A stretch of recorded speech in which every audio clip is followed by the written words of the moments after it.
जहाँ जहाँ इंक्रोचमेंट है वो मेयर साहब भी जो है ना हमारे को हेल्प करने के लिए रेडी है। और मेयर साहब भी जो है ना पूरा वीकली और मंथली जो है ना एक मीटिंग लेकर जहाँ जहाँ हमारे वफलैंड है उसको प्रोटेक्ट करने के लिए। अगर आपने हमारे चैनल को सब्सक्राइब नहीं किया है तो आपको यहाँ सब्सक्राइब बटन दिख रहा है, उसे क्लिक करिए और सब्सक्राइब कीजिए और साथ ही साथ बेल आइकॉन को भी क्लिक करिएगा जिससे कि आपको ताज़ा अपडेट मिलते रहे। रियासती वज़ीर म्युनिसिपल एडमिनिस्ट्रेशन KT रामाराव ने आज हेलीकॉप्टर के जरिए सैलाब से मुतासरा जिले वारंगल का फिजाई मुआयना किया। बाद उन्होंने रियासती वज़रा, जिला कलेक्टर और आलाहुद्दीनों के साथ सैलाब की सूरत-ए-हाल पर तबादला ख्याल किया। उन्होंने राहत और इमदादी कामों में तेजी पैदा करने की जरूरत पर जोर दिया। उन्होंने वारंगल के सामैया नगर कॉलोनी में ड्रेनेज सिस्टम को बेहतर बनाने के इक़दाम का ऐलान किया ताकि इस इलाके के बार बार डूब जाने का मसला हल हो जाए। इस काम पर 10 करोड़ रुपए का खर्च होगा। रियासती वजीर KT रामाराव ने बादशाह महात्मा गांधी हॉस्पिटल के कोविड-19 वार्ड का दौरा किया और मरीजों से मुलाकात की। उनके इस दौरे में वजीर पंचायत राज जी दयाकर राव, वजीर कबायली बहबूद Satyavathi Rathod, chief whip D Vinay Bhaskar, Warangal के mayor G Prakash Rao, principal secretary municipal administration Arvind Kumar, director municipal administration Satyanarayana, district collector Raju Gandhi, commissioner बल्दिया S परमीला भी उनके हमरा थे। भाग्यनगर गणेश उत्सव समिति ने कहा है कि रियासत हुकूमत की तरफ से गणेश त्योहार पर कोई पाबंदी आयद नहीं की गई है, बल्कि कोविड-19 के चलते गणेश मंडप में समाजी फासले की बरकरारी और मास्क पहनने के लुजूम की पाबंदी की ताकीद की गई है। गणेश उत्सव समिति के जनरल सेक्रेटरी भगवंत राव ने बताया कि कल के इजलास के सिलसिले में बाज़ अखबारात की रिपोर्टिंग से गैर जरूरी गलतफहमियां पैदा हुई हैं। उन्होंने रियासती हुकूमत से कहा कि वो जरूरी वजाहत करते हुए इस गलतफहमी को दूर करे। भगवंत राव ने मजीद बताया कि 22 अगस्त को एक और आला सतही इजलास मुनक्किद होगा जिसमें गणेश विसर्जन जुलूस के समेत कई अहम उमूर पर फैसला लिया जाएगा। हिंदी में भाग्यनगर में सामूहिक गणेश उत्सव इस बार भी होगा। सामूहिक निमज्जन कार्यक्रम नहीं रहेगा और कोविड के नियम के अंतर्गत अपना गणेश मंडप रहना चाहिए और गणेश मंडप में 5 लोग 4-5 से ज्यादा नहीं रहना, सभी मास्क का धारण करना और सोशल डिस्टेंस मेंटेन करना। इस प्रकार गणेश उत्सव मनाना है। ज्यादा हाई फाई में नहीं करते हुए सिंपल साधारण रूप से करना, भजन करना, देशभक्ति के गीत गाना, ज्यादा लोग गैदर नहीं होना। यह निर्णय सरसाना Srinivas Yadav animal husbandry and cinematography के मिनिस्टर के चैम्बर में मीटिंग हुआ। उस मीटिंग में होम मिनिस्टर साहब भी थे और तीनों भी कमिश्नर्स थे, GHMC कमिश्नर भी थे और एंडोमेंट कमिश्नर भी थे। इस मीटिंग में एंडोमेंट कमिश्नर को उन्होंने आदेश दिए कि पूरे एंडोमेंट्स के अंतर्गत मंदिरों में भी गणेश की पूजा इस बार कराओ, अच्छा मनाओ बोल के बताए। इसी प्रकार रेटेड कम्युनिटी या अपार्टमेंट्स में, कम्युनिटी हाउस में, मंदिरों में भी कर सकते और जहाँ ये व्यवस्था सुविधा नहीं बस्तियों में भी ये मंडप छोटा कर लेके अपने गणेश को विसर्जन करने के लिए, निमज्जन करने के लिए गाड़ी में ले जाना, 4-5 लोग ही वहां से निमज्जन करके आना, लोग ज्यादा नहीं रहना। रोड के ऊपर भी स्वागत मंच नहीं रहेगा, प्रसाद वितरण नहीं रहेगा, पानी का भी व्यवस्था नहीं रहेगा। सादा सीधा इस बार अपन इस उत्सव को बनाएंगे कोविड के नियमों के अंतर्गत। अब सभी लोग सुखी रहना, अपना शहर, अपना राज्य, देश और अंतर्राष्ट्रीय स्तर पर भी सर्वे जना सुखिनो भवन्तु, सभी को सुखी रहे जैसा अपन गणेश भगवान से प्रार्थना करेंगे। कोविड से मुक्ति देने के लिए भी अपन प्रार्थना करेंगे। इसके अंदर अपना धार्मिक रिचुअल्स जो है वो अपने मंडप में कर लेना, ज्यादा लोग गैदर नहीं होना। अपने कारण कोविड का स्प्रेड शहर में हुआ ऐसा अपवाद अपने को नहीं आना, यह दर्शाना और यह चरित्र का निर्माण भी करना कि ऐसी परिस्थिति में भी सरकार और यहाँ के उत्सव के ऑर्गेनाइजर्स, जो मंडप वाले सब मिलकर इस उत्सव को शानदार तरीके से बनाए, पूरा राष्ट्रीय स्तर पर एक आदर्श भूमिका निभाए, इस प्रकार इसको बनाएंगे। और सरकार से हम निवेदन भी करें कि डिस्ट्रिक्टों में भी पूरे पुलिस कमिश्नरों को और SPs को पुलिस स्टेशन वाइज इंस्ट्रक्शन देके सेक्टर वाइज मीटिंग्स लेके दोनों के बीच में समन्वय रहते हुए यह उत्सव मनाएंगे, ऐसा हम वहाँ पर एक निर्णय पे आए हैं, वो आपके सम्मुख में रखें। जेएचएमसी हुदूद में औकाफी जायदादों के तहफ़्फ़ुज़ और सियानत के लिए रियासती वक्फ बोर्ड ने आज मेयर हैदराबाद बी राम मोहन से बातचीत की और इस बात का फैसला किया कि वक्फ बोर्ड जेएचएमसी के अहदेदारों के साथ मिलकर गैर मजाज कब्जों को बर्खास्त करेगा और औकाफी जायदादों का तहफ़्फ़ुज़ किया जाएगा। मेयर राम मोहन ने उनके महकमे की तरफ से इस काम में भरपूर ताउन करने का यकीन दिलाया और कहा कि हुकूमत औकाफी जायदादों के तहफ़्फ़ुज़ की पाबंद है।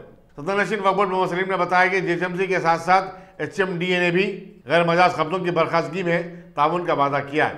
इस बातचीत में वक्फ बोर्ड के रुकन सैयद निसार हैदर आगा, डायरेक्टर अक़लियती उमूर शाहनवाज कासिम, वक्फ बोर्ड के सीईओ मोहम्मद कासिम, वक्फ बोर्ड और जेएचएमसी के आला अहदेदार शरीक थे।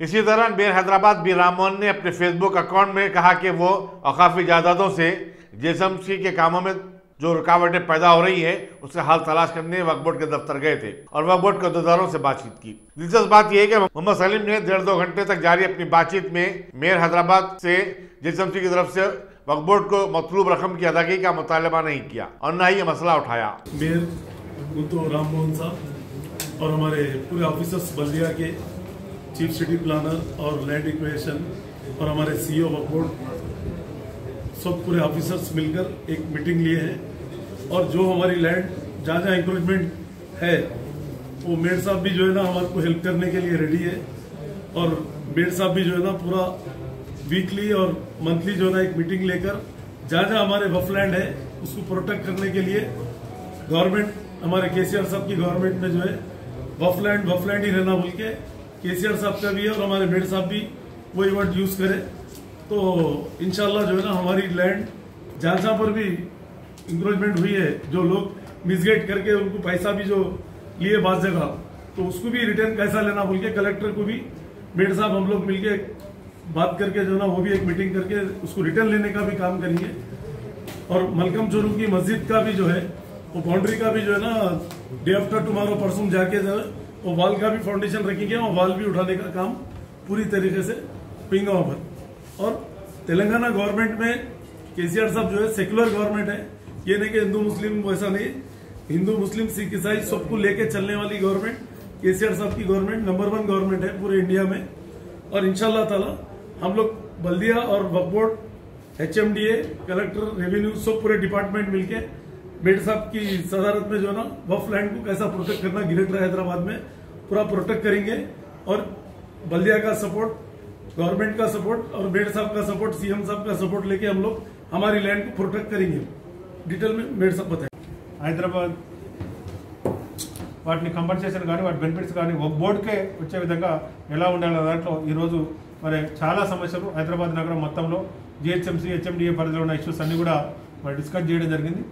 వీటితో పాటు మరి జిహెచ్ఎంసీలో కూడా రెవెన్యూలో కూడా ఏదైతే గవర్నమెంట్ ప్రాపర్టీస్ ఉంటాయో వాటిని జియో ఫినిషింగ్ చేసి ఐడెంటిఫై చేసి ఆన్లైన్లో మరి ఇలా గవర్నమెంట్ అఫీషియల్స్ అందరూ కూడా ఎక్కడ పర్మిషన్ ఇచ్చినా ఎక్కడ ఏం దానికి సంబంధించిన ఇష్యూ వచ్చినా చెక్ చేసుకునే విధంగా ఉండాలన్న దాంట్లో మరి వాళ్ళ చైర్మన్ గారు సిఇఓ గారు అంతా కూడా వక్ఫ్ బోర్డ్ ప్రాపర్టీస్ మొత్తం జిహెచ్ఎంసీ హెచ్ఎండిఏ పరిధిలో ఎక్కడెక్కడ ఉన్నాయో వాటన్నిటిని కూడా ఐడెంటిఫై చేసి ఒక ప్రాజెక్ట్ చేసి జియో ఫినిషింగ్ చేసి ఎక్కడ ఏ ప్రాపర్టీని వాళ్ళ ఎంక్రోచ్ చేయాలని చూసినా ఎక్కడ ఏ ప్రాపర్టీ మీద పర్మిషన్ ఇవ్వాలని చూసినా కూడా ఆల్ డిపార్ట్మెంట్ చెక్ చేసుకోవడానికి ఇటు రెవెన్యూకు హెచ్ఎంఆర్ఎల్ అదేవిధంగా మరి ఇలా హెచ్ఎండిఏ మరి అదేవిధంగా water works revenue electricity GHMC surrounding municipalities అందరికి కూడా యాక్సెస్ ఇచ్చి ఎక్కడ మరి అలా ప్రాపర్టీ వక్ఫ్ బోర్డు ఉందో తెలుసుకునే విధంగా ఆ వక్ఫ్ బోర్డుకి చెందే విధంగా మరి ఉండడానికి యాక్సెస్ ఉంటుంది కాబట్టి ఆ వక్ఫ్ బోర్డు ప్రాపర్టీలు మనకు కాపాడుకోవడానికి కూడా అవకాశం ఉంటుంది కాబట్టి జియో ఫినిషింగ్ మరి చేయమని మన చైర్మన్ గారు కూడా రిక్వెస్ట్ చేయడం జరిగింది। మరి సిఇఓ గారు వారు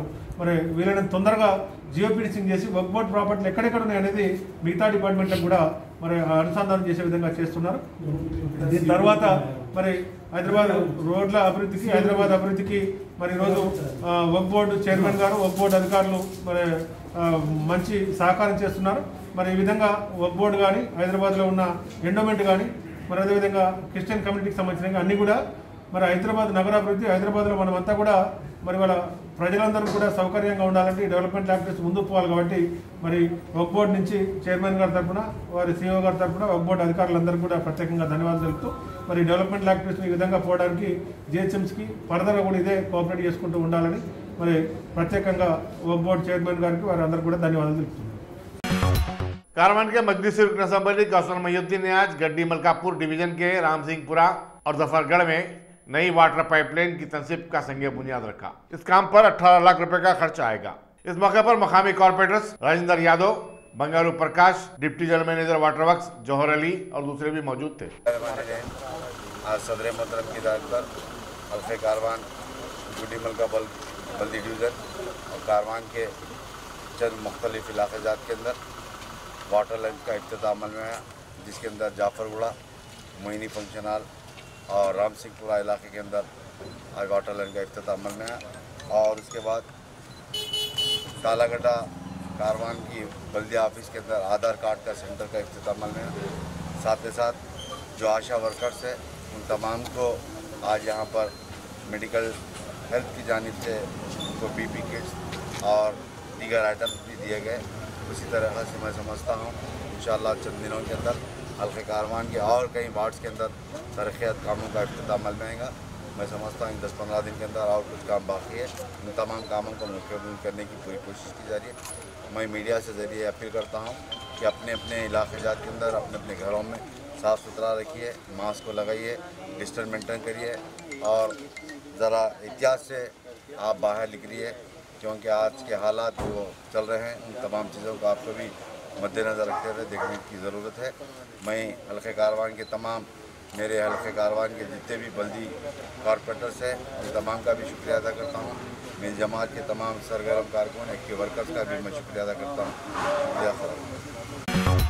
कारवान के बस्ती दवाखाने में मजलिस रुकन असम्बली कौसर मोहिउद्दीन ने आंगनबाड़ी और आशा वर्कर्स में सैनिटाइजर्स, मास्क और दूसरे रक्षणात्मक किट्स तकसीम किए। उन्होंने कोविड-19 की वबा की रोकथाम के लिए वर्कर्स की खिदमत की सराहना की और कहा कि उनका तहफ़्फ़ुज़ भी इतना ही ज़रूरी है जितना आम इंसानों का है। इस मौके पर इंचार्ज डॉक्टर अनुराधा, मुकामी कॉर्पोरेटर राजेंद्र यादव और दूसरे मजलिस कायदीन भी मौजूद थे। रियासती हुकूमत से सेक्रेटरीट की मसाजिद की दोबारा तामीर का मुतालबा करते हुए आज से जामा मस्जिद मल्लेपल्ली के पास 1 मिलियन दस्तखतों की मुहिम का साबिक वजीर मोहम्मद शब्बीर अली ने आगाज किया। कांग्रेस की तरफ से शुरू करदा इस मुहिम पर मजबूत रद्दअमल देखा गया। आज पहले दिन ही सैकड़ों अफराद ने अपने दस्तखत किए। इस मौके पर सदर शोबे अक़लियत तेलंगाना प्रदेश कांग्रेस कमेटी के अलावा अक़लियती कायदीन SK अफजलुद्दीन, साबिक कॉर्पोरेटर वाजिद अली, फिरोज खान और मोहम्मद उस्मान खान वगैरह भी मौजूद थे। हमारा मेमोरेंडम देंगे कि दोनों मस्जिदों को उसकी जगह पर वहीं बनाने का हमारा मुतालबा करते हुए आज जो कैंप चला रहे हैं, ये वाकई ये खुशी का दिन तो नहीं है, ये गम का दिन है, क्योंकि दोनों मस्जिदें हमारे शहीद कर दी। इसके लिए अफसोस का इजहार करते हुए हम जमहूरी मुल्क में रह रहे हैं, हम यार डेमोक्रेटिक कंट्री में हैं, तो हम एहतजाज करने का तरीका है कि हमारे दस्तखतों के ज़रिए हम हुकूमत को बताना चाह रहे हैं कि 10 लाख लोग आज हमारे उस्मान खान और फेरोज साहब के साथ तमाम नौजवानों मिलकर हम ये हमारा ये बताना चाह रहे हैं कि एहतजाज करने का एक तरीका है और इस को अपनाते हुए हम 10 लाख दस्तखतों के साथ चीफ मिनिस्टर को ये मेमोरेंडम सबमिट करेंगे। गोशा महल के बीजेपी रुकन असम्बली राजा सिंह ने घरों में ही गणेश की मूर्तियां बिठाने और गणेश त्यौहार मनाने से मुताल्लिक हिंदू वकाफ के वजीर इंदिरा किरण रेड्डी की अपील पर शदीद तनकीद की और कहा कि वजीर मौसूफ के बयान से धूलपेट और मंगलहाट में मूर्तियां बनाने वालों का रोजगार ही खत्म हो जाएगा। उन्होंने कहा कि यहाँ के रहने वालों की अक्सरियत का इन्हिसार मूर्तियां बनाने पर ही है, लेकिन बड़ी मूर्तियों पर हुकूमत की तरफ से आयत करदा इम्तना की वजह से जबरदस्त माशी ज़रब लगेगी। राजा सिंह ने कहा कि TRS हुकूमत ने ईद और त्योहार के मामले में भी दोहरा मियार इख्तियार किया है। मुसलमानों को ईद उल अजहा मनाने की खुली आज़ादी दी गई, लेकिन गणेश उत्सव के मौके पर नए नए तजदीदात आयद की जा रही हैं। आज तेलंगाना के इंडोमेन मिनिस्टर इंदिरा किरण रेड्डी जी का एक स्टेटमेंट आया, वो निर्मल में बैठकर वहाँ एक स्टेटमेंट दिया कि घर में ही गणेश फेस्टिवल मनाना है क्योंकि कोरोना वायरस बढ़ते जा रहा है। तो मैं इंदिरा किरण रेड्डी जी से को ये पूछना चाहूँगा कि 4 दिन पहले क्या आपको याद आया, आज जहाँ पर गणेश बनता है वहाँ का लेबर की परिस्थिति क्या होगी, जो गणेश बनवाता है उसकी क्या परिस्थिति होगी, आज कई करोड़ रुपए का गणेश बना हुआ है धुलपेट क्षेत्र में। वो लोन लेकर बनाते हैं, ब्याज से पैसे लेकर बनाते हैं, फिर उनकी परिस्थिति क्या होगी? सरकार उन विषय पर भी कुछ बोलने की आवश्यकता है। आप 4 दिन पहले उठते हैं नींद से और कहते हैं कि गणेश फेस्टिवल नहीं होगा, घरों में मनाने ना है, तो ये कहाँ का न्याय है, मैं पूछना चाहूँगा। और ये कोरोना वायरस जो है ना, जैसे अनेकों प्रकार की मीडिया के प्रकार से या इन्फॉर्मेशन आ रही है कि अब तक वैक्सीन नहीं बना है और कई महीनों रह सकता है वायरस, और या कई सालों में वायरस रह सकता है, इस प्रकार से न्यूज़ें आ रही है। तो क्या हम जब तक कोई फेस्टिवल नहीं मनाएंगे? आप हमें डरा रहे हो और धमका रहे हो, फिर यही बात आप बकरीद के समय पर क्यों नहीं बोले कि बकरीद भी जो सो घर में ही मनाना है? बकरीद के दिन कितना पब्लिक रोड पर आया, क्या ये होम मिनिस्टर को, एंडोमेंट मिनिस्टर को क्या नहीं दिखा? मैं पूछना चाहता हूँ। गाय हो, बैल हो, बछड़ा हो, अगर किसी को काटना है तो तेलंगाना पुलिस उन सबको सिक्योरिटी देकर उनके घर तक पहुंचाई। क्या ये सरकार को क्या नहीं पता है? क्या एंडोमेंट मिनिस्टर को क्या नहीं पता है? हिंदू फेस्टिवल आता है तो आप लोग इस प्रकार से निर्णय ले लेते हैं, वो भी 4 दिन पहले। अरे कोई रूल्स लगाओ, कोई रेगुलेशन लगाओ। भाई गणेश बिठाइए, लेकिन सोशल डिस्टेंस आप मेंटेन करते हुए आप पूजा पाठ कीजिए, भगवान से प्रार्थना कीजिए कि कोरोना वायरस जल्द से जल्द खत्म हो जाए। इस प्रकार से योजना बनाने के बजाय आप पुलिस को बोल रहे हैं कि गणेश बिठाओगे तो अंदर जाओगे, कोई भी गणेश बिठाएगा तो हम उसको अरेस्ट कर लेंगे। आप पूरे गणेश बनाने वालों को आप नोटिस दे रहे कि आप गणेश नहीं बनाना है। अरे आज करोड़ रुपए का गणेश बन चुका है, फिर वो क्या करना है? मैं गवर्नमेंट से निवेदन करना चाहता हूँ कि जितना गणेश बना हुआ है वो गवर्नमेंट खरीद ले। मुख्यमंत्री जी जो केसीआर है तेलंगाना के, उनके बहुत बड़ा फार्म हाउस बना हुआ है, वहाँ पे उन सारे के सारे गणेशों को डंप कर दे, वहाँ रख दे। जैसे आप लोग कह रहे हैं कि हम 1 लाख गणेश बांटेंगे, सिटी में 80,000 गणेश बांटेंगे, तो जब कोरोना वायरस खत्म होगा आने वाले साल में, तो यही गणेश आप पब्लिक में बांट दीजिए, क्योंकि आपका तो कुछ नुकसान होगा नहीं।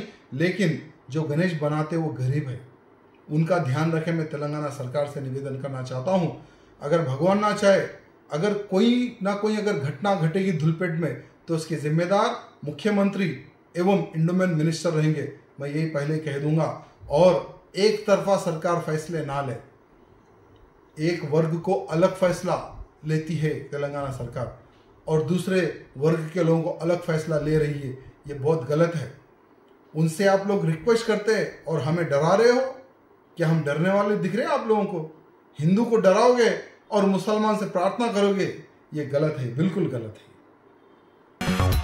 रियासती असेंबली में कांग्रेस के फ्लोर लीडर मल्लू भट्टी विक्रमार्का की क़यादत में कांग्रेस एक वफद ने आज director general police M Mahender Reddy से मुलाकात करके भद्राचलम के सरपंच चलापति की गिरफ्तारी पर शदीद एहतजाज किया। वफद ने बताया कि माओइस्टों से ताल्लुकात रखने के शुबे में चलापति को गैर कानूनी तौर पर महसूस रखा गया है। इस वफद में जग्गा रेड्डी, रुकन असेंबली, AICC के सेक्रेटरी संपत कुमार और दूसरे भी शामिल थे। असेंबली हल्के मलकपेट के बरकी मसाइल का जायजा लेने के लिए बरकी बोर्ड के अहदेदारों के साथ एक जायजा इजलास मजलिस रुकन असेंबली अहमद बलाला की ज़ेर सदारत मुनक्किद हुआ। अहमद बलाला ने उनके हल्के में बरकी के पेंडिंग प्रोजेक्टों को जल्द से जल्द मुकम्मल करने की हिदायत दी। इजलास में बरकी बोर्ड के अहदेदारों के अलावा मजलिसी कारपोरेटर्स और सरगर्म कायदीन की बड़ी तादाद मौजूद थी। रियासत में डिग्री के इम्तहानात की मनसूखी और NSUI के रियासती सदर बी वेंकट के खिलाफ दायर करदा मुकदमे को वापस लेने का मुतालबा करते हुए NSUI से ताल्लुक़ रखने वाले सैकड़ों तलबा ने आज गांधी भवन पर एहतजाज किया। उनका मुतालबा था कि हुकूमत कोविड-19 जैसी विबा को एक मामूली मर्ज न समझे। हुकूमत ऐसे माहौल में इम्तहानात मुनक़िद करते हुए बच्चों की जिंदगी के साथ खिलवाड़ कर रही है। एहतजाजी तलबा ने चीफ मिनिस्टर के चंद्रशेखर राव का अलामती पुतला भी जलाया। उर्दू ज़बान की तरक्की और उसके मसाइल और मुश्किलात के मौजू पर आज पहला कौमी वेबिनार मुनक़िद हुआ। उर्दू अकेडमी की तरफ से मुनक़िदा इस वेबिनार में नामवर अदीबों, दानिश्वरों और माहिरीन तालीम ने अपने मकाले पेश किए। सदर रियासती उर्दू अकेडमी रहीमुद्दीन अंसारी ने सदारत की। Secretary director Urdu academy doctor Mohammed Ghouse ने मीडिया को उसकी तफसीलात से वाकिफ करवाया। तेलंगाना रियासती उर्दू अकेडमी की जानिब से आज कौमी वेबिनार मुनक़िद किया जा रहा है। अभी वो करीबुल ख़त्म है। आज हमने 12 मिसालों को सिलेक्ट किया था जो मुख्तलिफ़ दानिश्वरान, प्रोफेसर हज़रात, तालीमी माहिरीन तालीम जो पूरे हिंदुस्तान से हमने उनका इंतख़ाब किया था, ताकि असर हाजिर में उर्दू ज़बान और अदब के फ़रोग़, मसाइल और इम्कानात पर बात कर सकें। आप देख रहे हैं कि अभी आखिरी मरहला चल रहा है और ये जो स्कॉलर्स हैं हमारे काफ़ी साइंटिफिक गुफ्तगू कर रहे हैं और बहुत ही सब्सटेंशियली आर्ग्यू कर रहे हैं ताकि ज़बान को, उर्दू ज़बान को किस तरह से और अदब को किस तरह से फ़रोग़ दिए जाएँ।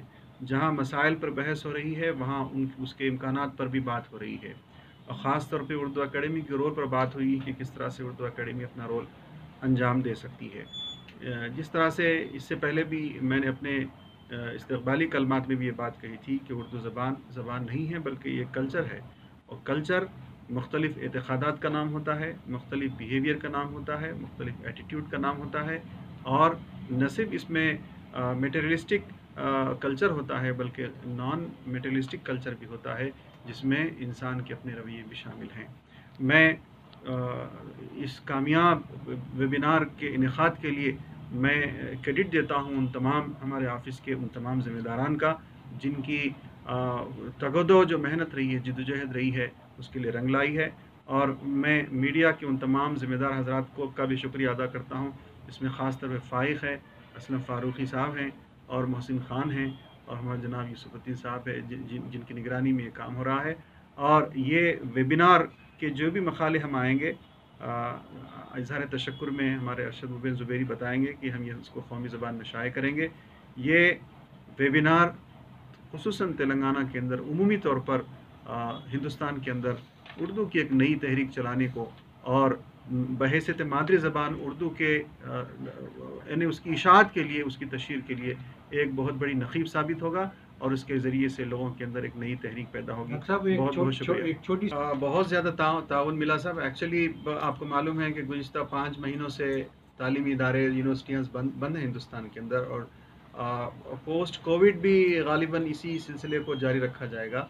तो उर्दू अकेडमिया कोई काम हिंदुस्तान के अंदर कोई चीज़ नहीं रहती। मैं रहीमुद्दीन अंसारी साहब को इसका क्रेडिट देता हूँ कि चेयरमैन साहब की हिम्मत अफजाई की वजह से उनके हमारे अंदर ये जोश खरोश पैदा हुआ और हमने उनसे मंजूरी हासिल करते हुए ये काम किया और ये सिर्फ शुरुआत है। आगे चलकर इस तरह से ऑनलाइन वेबिनार्स होते रहेंगे और मुख्तलिफ़ मौज़ूआत पर मुख्तलिफ़ दानिश्वरों को, माहिरीन तालीम को और मुख्तलिफ़ जहतकारों को भी बुलाया जाएगा और हमारी जो ज़बान के फ़रोग़ के सिलसिले में, ख़ुसूसन उर्दू के फ़रोग़ के सिलसिले में जितने भी इक़दामात हैं हम करने की कोशिश करेंगे। शमशाबाद के कोटर में बेंगलुरु की एक 24 साल लड़की रुबीना वाजिद को हिरासत करने और इसकी इज्जत पर हमला करने की कोशिश करने के इल्जाम में पुलिस ने 2 नौजवानों विजय और प्रिंस को गिरफ्तार कर लिया है। रात देर गए लड़की की शिकायत पर पुलिस वहां पहुंच गई थी और इसने मुकदमा दर्ज करके तहकीकात का आगाज कर दिया था। I'm Ruby Wajid. I came to Hyderabad from Kiev for a vacation, and then I had to go to Bangalore, which I'm a resident of. And when during my stay in Hyderabad, when I was waiting for this bus to Bangalore. I had been harassed by 2 men from Hyderabad, telling they were from Bangalore. They insisted me to accompany them to Bangalore because they told me that they are residents of Bangalore and they would take me to Bangalore with them in their car, which I refused to. Then they forced me to book a room in the lodge because it was night and they insisted that was the right thing to do. So I booked a room in the lodge, but this guy named Vijay, he accompanied me to the room. He acted as if he was the owner. Yeah. Of the hotel. So both these guys, Vijay and Prince, they acted as if they were owners of the lodge. They wanted me to book a room in the lodge, but because it was late at night, I booked the room. And this guy named Vijay, he accompanied me to my room. He wanted to enter my room and he wanted to have a chat with me, it seems. I refused and I sent him.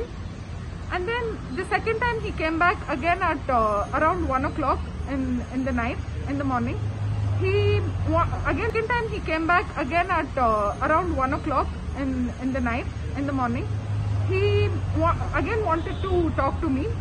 That time I started getting scared, and then he came back again at 3, knocking really bad, and then he was even banging and he was calling out my name. He wanted me to come out, or let him inside. He really wanted to meet me, it seems. And they were dirty texting me throughout. At 3 o'clock, I didn't know what else to do. I called my friends. Mention about the text messages he sent you. He called me, baby, are you hungry? Where are you? What is your room number? I'll come help you.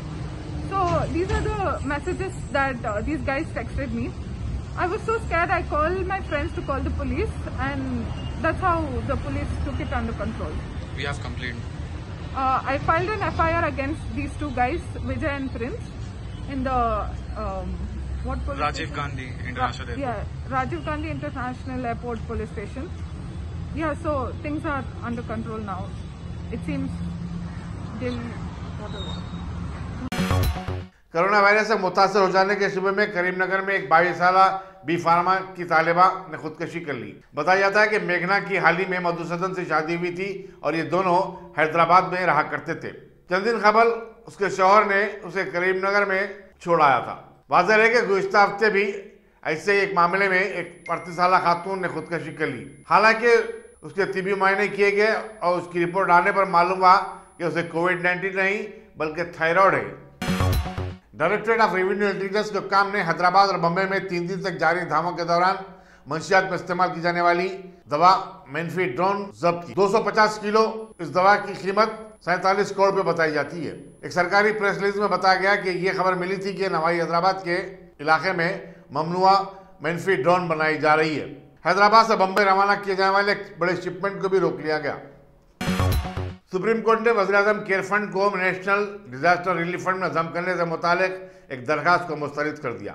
इसी दौरान वज़ीर क़ानून रविशंकर प्रसाद ने supreme court के इस फैसले का खैरमक़दम किया और बताया कि वज़ीर-ए-आज़म केयर फंड से 2000 करोड़ रुपए के वेंटिलेटर्स खरीदे गए।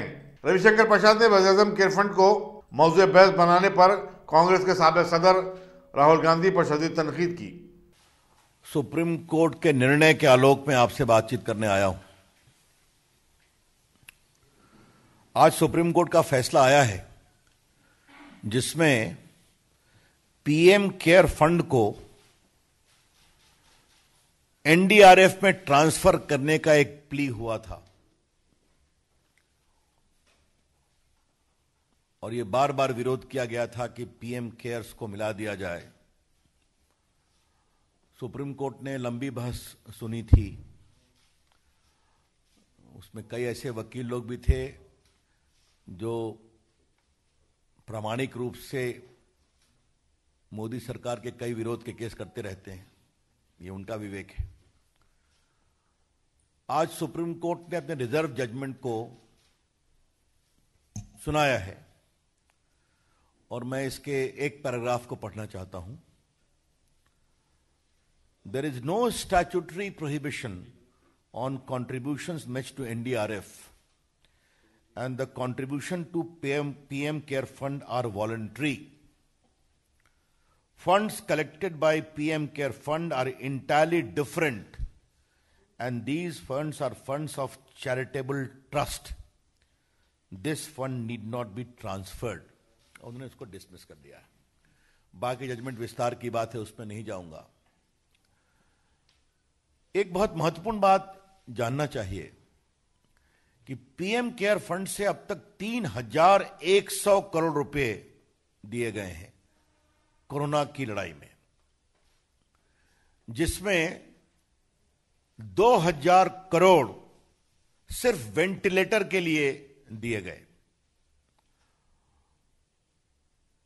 और आज देश को बताते हुए आप सबों के माध्यम से प्रसन्नता होती है कि 50,000 वेंटिलेटर पीएम केयर फंड के द्वारा दिए गए पैसे से उपलब्ध कराए गए हैं, जो आजादी के बाद के आज तक के इतिहास के हाईएस्ट हैं।